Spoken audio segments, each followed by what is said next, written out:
please welcome to the stage, as I get the timer ready, Doug Eakin!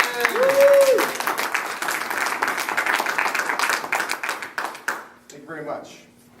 I'll do an experiment in the impossible. The impossible being the effort to take something solid and seemingly making it penetrate through a table. That's okay. And as you can see, I constructed something for tonight's performance. The reason I did that is, in order to make things happen, as you may or may not know, sometimes you need a trap door. So since one is not here at the OMC Banquet Hall, I took the liberty of bringing my own trap door.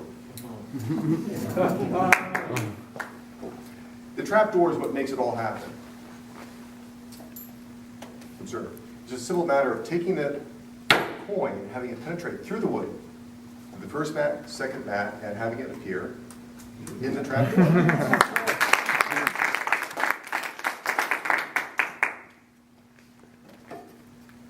And it can happen with either hand. I can just take it and have it go this way as well, having it appear once again. Now, the way it actually works, I mean, it is a little bit of a boondoggle in so much as you got to make it seem as though this dematerializes, okay? So, believe it or not, it should seemingly be invisible. Of course, that's not how it really works. But it should seemingly be invisible and then go through the table, through the wood, through the mat, second mat, having it appear once again inside the trap.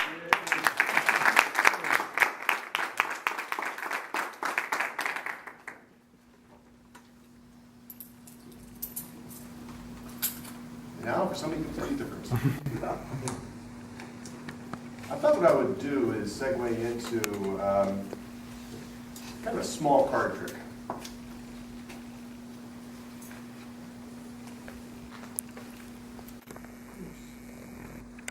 Yeah, it's a small card trick, but I don't think it's quite this small, but it is a small card trick. And I went ahead and did a little preparation for this by having the four aces pulled out to the top, and there's a simple reason for that. So I'm sure got them all ready here. The aces are, of course, the most valuable in a game of chance, shall we say. I purposely put the diamond first, club seconds, heart, and last but not least, the ace of spades. The ace of spades is very valuable in games of chance, say poker. Now, of course, if you're playing poker with certain friends, it may or may not be a game of chance, but nonetheless, when you play games, the spade is the most valuable because it has the most trump value. And quite honestly, I think it's the most interesting. The artwork is different than the other three aces. No ding against those other aces, but this is the one that takes the money. I find it to be the most interesting. The other ones become a subordinate ace. Now, it'll be kind of like a small illusion, if I may say so, with some assistance. I need a few assistants to make this happen. So we'll pull out a couple of teams of assistants.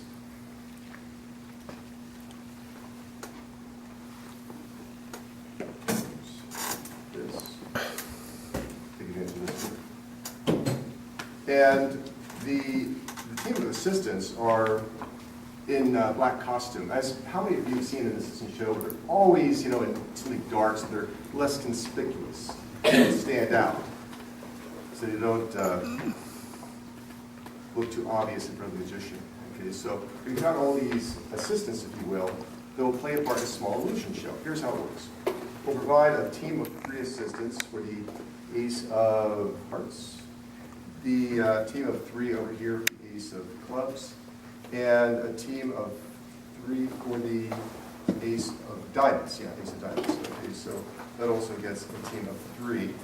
And then last but not least, we need a team of 3 for the ace of spades.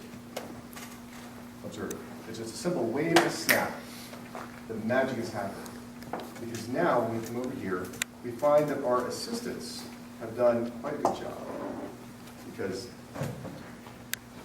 they have made this ace go. It's gone. Not that far. Oops. There we go. It stopped. And that's because our ace of spades has now attracted another ace. But we still have a couple of assistants here. But the illusion show is not over yet. For another wave and a snap. And we go over here. But once again, the assistants have done their job in making the ace go. Or we go back, and now we find that the ace of spades has attracted not one ace, but two aces, as well as an assistant. The plot thickens. Now you know how this works. The last ace is the trickiest of the bunch, because it is the ace of diamonds. And the ace of diamonds requires that kind of a shadow of mystery. The shadow of mystery allows it to dematerialize into nothing, which I dropped there, because indeed it is gone. It is not there, because all we have are in fact our team of assistants. Our team of assistants, which have left us with nothing more than the ace of diamonds, spades, clubs, and hearts.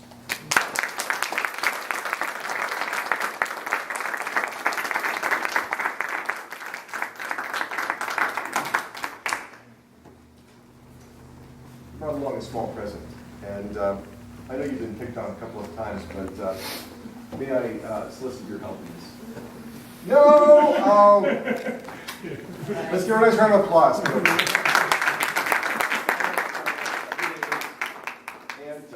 to meet you, man. Here's what we're going to do. We're going to do, as of course you normally have a card selected, but we'll all see it. It's no big mystery.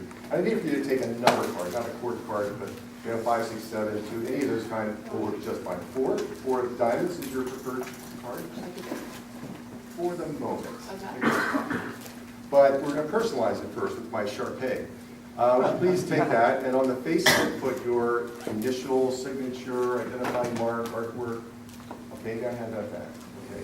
Now, you'll notice, oh, look at that. I think for your daughter. No. No? Okay. We'll put it in the middle somewhere. All right, somewhere in the middle. We don't want your card first. The first card we're going to work with is the cards on top of the deck. That's the card I really want to work with. And that card actually does have to be your card, okay? Well, I'll tell you, let's get it out of play. We'll take it and put it maybe 2/3 of the way down. So it's about 2/3 of the way down, I would say, give or take a little bit. We'll get it out of play because we don't want Anne's card first. That is not where we want to start. We want to start with the cards on top of the deck, which is, again, her card. Okay, tell you what, we'll put it, skeptical. I can detect skepticism here, I can. Tell you what we'll do. Just to show you how fair I am, I actually am being too fair at this point. I'm putting it the opposite direction. And there's the artwork, there's the card, okay? And now it's really an impossibility. It's an impossibility because all the cards are facing one way, your card's facing the other direction. So when it does make its appearance, it'll be quite evident quickly. For that reason, what I need is kind of a cover card. In this case, the cover card is the 10 of diamonds. But watch. The snap and that cover card allows your card to make its appearance.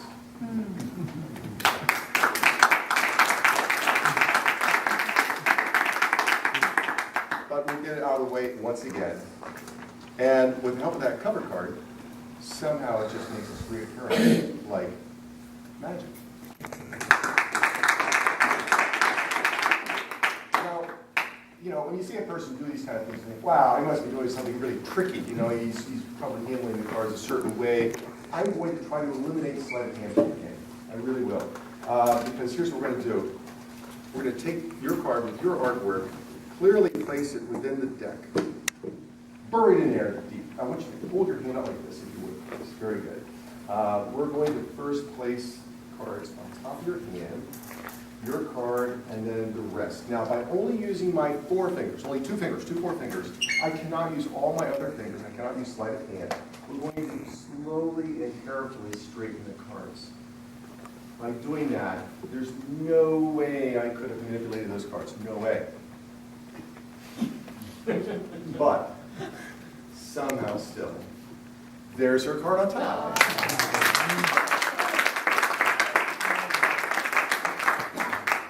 Now, Anne, I have a question. I don't know if I told you in the beginning I have a favorite card. Did I tell you that?